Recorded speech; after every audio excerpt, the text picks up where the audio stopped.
চন্দ্রমুখীর জঙ্গলযাত্রা। অনেক দিন আগের কথা। এক সবুজ শ্যামল রাজ্যের প্রান্তে ছিল এক গভীর জঙ্গল। সেই জঙ্গলের ভেতরে একটি ছোট্ট কুঁড়েঘরে বাস করত এক গরিব কাঠুরিয়া আর তার একমাত্র সুন্দরী কন্যা চন্দ্রমুখী।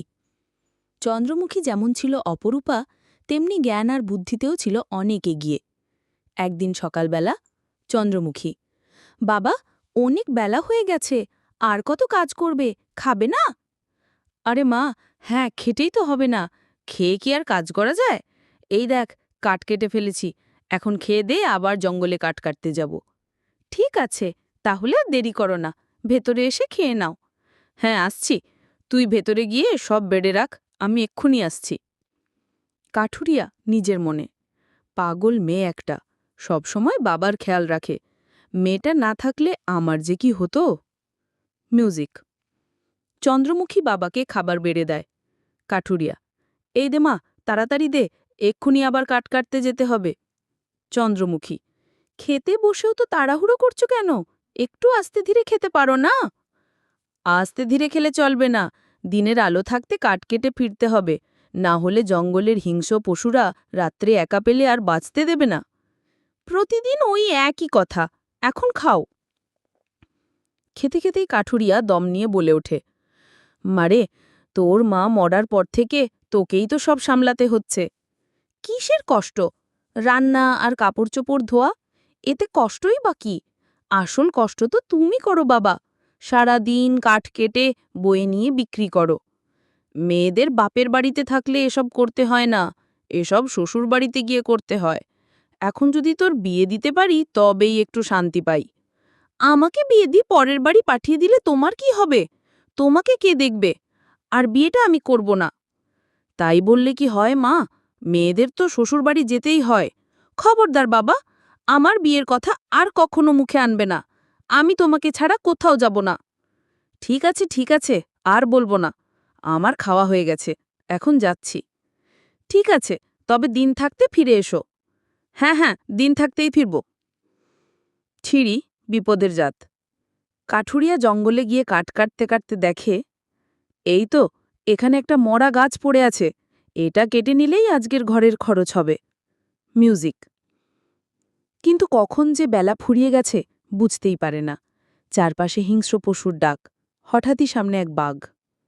ওরে বাবা, কোনো মতে যান নিয়ে পালাতে পারলাম, কিন্তু এত রাতে কোথায় যাব?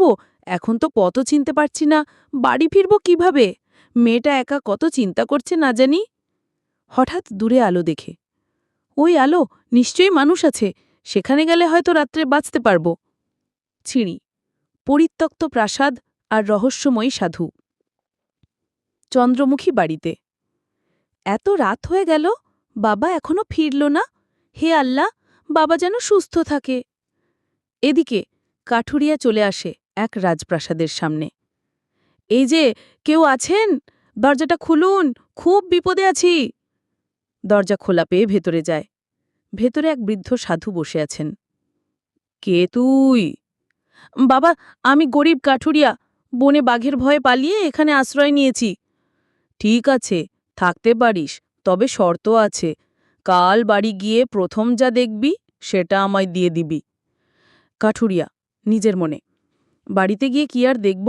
ভাঙা কুড়েঘর আর পাথর। ঠিক আছে, শর্ত মঞ্জুর। ঠিক আছে, থাক, খাওয়ার ব্যবস্থা করছি। ছিঁড়ি। ভোরবেলা সর্বনাশ। কাঠুরিয়া ফিরে আসে, বাড়িতে ঢুকে প্রথম চোখে পড়ে চন্দ্রমুখী। হায় হায়, সর্বনাশ হয়ে গেল, আমি কেন মেয়েটাকেই প্রথম দেখলাম? চন্দ্রমুখী, বাবা, কি হয়েছে, এমন করে কাঁদছো কেন? মা, সাধুর কাছে শর্ত ছিল, প্রথম যা দেখব তা দিতে হবে, আর আমি তোকেই প্রথম দেখেছি। বাবা, তুমি যখন কথা দিয়েছ তখন যেতে হবে, চলো, এক্ষুনি চলো। ছিঁড়ি, চন্দ্রমুখীর বুদ্ধির পরীক্ষা। দুজন সাধুর কাছে যায়। কাঠুরিয়া, সাধু বাবা, আমি আমার মেয়েকে নিতে আসিনি, আমি শর্ত ভাঙতে চাই। না, শর্ত ভাঙলে সর্বনাশ হবে। চন্দ্রমুখী, শর্ত রাখি, বলুন কি করতে হবে? তোমার রূপ যেমন অপরূপ, তেমনি বুদ্ধি আছে কিনা দেখাই। 3টে প্রশ্নের উত্তর দে। প্রশ্ন 1, পৃথিবীতে সবচেয়ে মূল্যবান জিনিস কি? চন্দ্রমুখী: সময়, একবার গেলে আর ফেরে না। প্রশ্ন 2: সবচেয়ে শক্তিশালী কি? ভালোবাসা, যা ঘৃণাকেও জয় করতে পারে। প্রশ্ন 3: কি মানুষকে সুখ আর তৃপ্তি দেয়?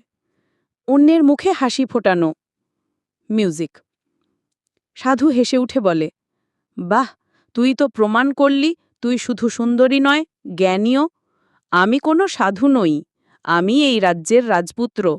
এক জাদুকরের অভিশাপে আমি সাধুরূপে ছিলাম, তোর উত্তরেই রাজ্য মুক্তি পেয়েছে।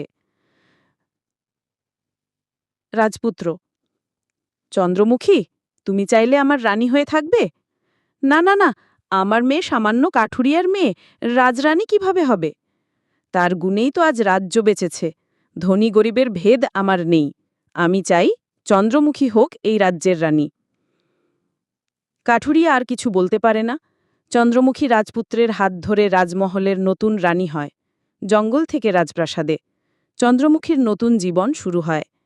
সেই রাজ্য আবার সুখে শান্তিতে ভরে ওঠে। শেষ।